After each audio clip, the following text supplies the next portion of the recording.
बहू बनी बसंती। मीनल एक दिन शोले देख रही होती है। उसे बसंती का कैरेक्टर बहुत अच्छा लगता है। उसने बसंती को देखने के लिए कई बार शोले देखी होती है। उसे वो कैरेक्टर इतना पसंद आ जाता है कि उसे खुद पता नहीं चलता कि कब वो खुद बसंती की तरह बात करने लग जाती है। एक दिन उसका पति संजय उससे कहता है, मीनल, मेरी घड़ी कहाँ रखी है? टेबल पर ही तो रखी थी, मिल नहीं रही।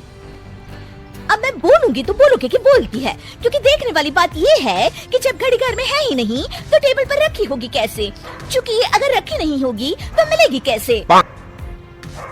अरे क्या बोल रही हो मीनल, साफ साफ बोलो ना।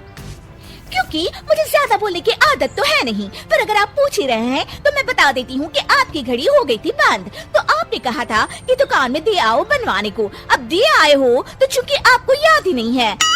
ओह, याद आया, मैंने ही तो कहा था तुमसे। देखो अब हो गई ना बात साफ। तो आप कहोगे कि सॉरी मीनल, मैंने तुम्हारा सुबह का वक्त खराब किया। पर देखने वाली बात है कि वक्त तो खराब हुआ ही है, पर मीनल इतनी भी बेवकूफ नहीं है कि अपना और वक्त खराब करे। इसलिए मैं जा रही हूँ किचन में। जय राम जी की। मीनल किचन में चली जाती है और संजय हैरान रह जाता है। अरे बहू, आज क्या बन रहा है खाने में?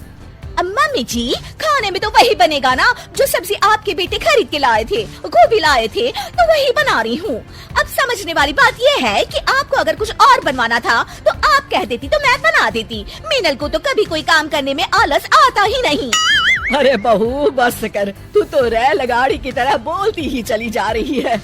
मम्मी जी, वैसे तो मेरी आदत ज्यादा बकबक करने की है नहीं। वो तो आपने मुझसे पूछा कि क्या बना रही हो तो मैंने आपको बता दिया। आप नहीं पूछती तो मैं नहीं बताती, क्योंकि ये तो वही बात हो गई ना कि उल्टा चोर कोतवाल को डांटे। एक तो आप मुझसे पूछती हैं, फिर उल्टा मुझसे ही बोल रही हैं कि मैं कैसे रेलगाड़ी की तरह डर से बोली जा रही हूँ। ओफो, बस बस बस, जा रही हूँ मैं बहू। हाँ हाँ तो जाइए ना, मैंने थोड़ी ना आपको रोक कर रखा है कि रुकिए मेरे साथ बातें करिए। मीनल की बक बक बंद ही नहीं हो रही थी और उसकी सास रसोई से बाहर चली जाती है।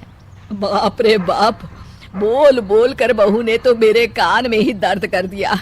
लगता है कि इसमें बसंती की आत्मा आ गई है।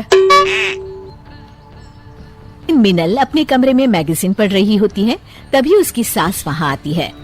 अरे मम्मी जी, आज आप इस वक्त मेरे कमरे में, वैसे मुझे कोई प्रॉब्लम तो नहीं है, पर आप इस वक्त सो रही होती हैं, तो इसलिए मैंने पूछा, वरना मेरा कोई ऐसा इरादा नहीं था। क्योंकि आप सास हैं, आप कभी भी कहीं भी आ जा सकती हैं।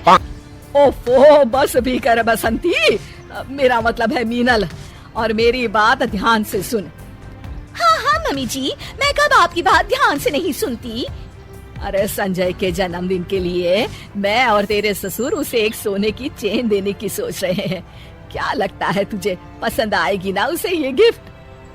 क्योंकि सोचने वाली बात ये है कि इन्हें मैंने कभी सोने की चेन पहने तो देखा नहीं। अब देखा नहीं तो पता कैसे चलेगा कि इन्हें चेन पसंद आएगी या नहीं आएगी। ओफो, बंद करना अपना ये रेडियो प्रोग्राम। बस मैं तुझे बताने आई थी कि उसके जन्मदिन के लिए ये सरप्राइज है, तो तू उसे बताना मत, ठीक है? मम्मी जी, मैं कहाँ किसी को कुछ बताती हूँ, आप बिल्कुल भी फिक्र मत करिए। क्योंकि देखने वाली बात ये है। हाँ, वो जो भी बात है ना, मुझे नहीं पता करनी। मैं जा रही हूँ। जय राम जी की। जय राम जी की। पूरा परिवार साथ बैठकर नाश्ता कर रहा होता है और संजय फोन पर न्यूज पढ़ रहा होता है। क्योंकि वैसे तो आप एक साथ एक बार में कई काम कर सकते हैं, पर सोचने वाली बात ये है कि एक बार में 2 काम करने चाहिए या नहीं। क्योंकि अगर आप फोन पर ध्यान लगाएंगे तो नाश्ता ठंडा हो जाएगा, और नाश्ता ठंडा हो गया तो आपको पसंद नहीं आएगा। अच्छा अच्छा, ठीक है, रख दिया मैंने फोन। बस तुम शुरू मत हो जाओ फिर से। मैं तो न्यूज में देख रहा था कि सोने के रेट कितने बढ़ गए हैं। हाँ बेटा, महंगाई बढ़ रही है ना। मीनल सोने की बात सुनकर रसोई से बाहर आ जाती है। हाँ, सोने के रेट बढ़ तो गए हैं, पर सोचने वाली बात ये है कि क्या अभी भी लोग सोना खरीदेंगे? और अगर वो सोना खरीद रहे हैं तो फिर क्या फर्क पड़ता है? अब जैसे कि मम्मी जी हैं जो आपके जन्मदिन के लिए सोने की चेन बनवा रही हैं। धत्तिर की सोने की चेन मेरे जन्मदिन के लिए? सास और ससुर मीनल की तरफ देखकर अपना सर पकड़ लेते हैं। क्योंकि अब सोचने वाली बात ये है कि गलती तो मुझसे हुई है, तो माफी भी मांग ही लेती हूँ, पर सवाल ये उठता है कि माफी मिलेगी या नहीं।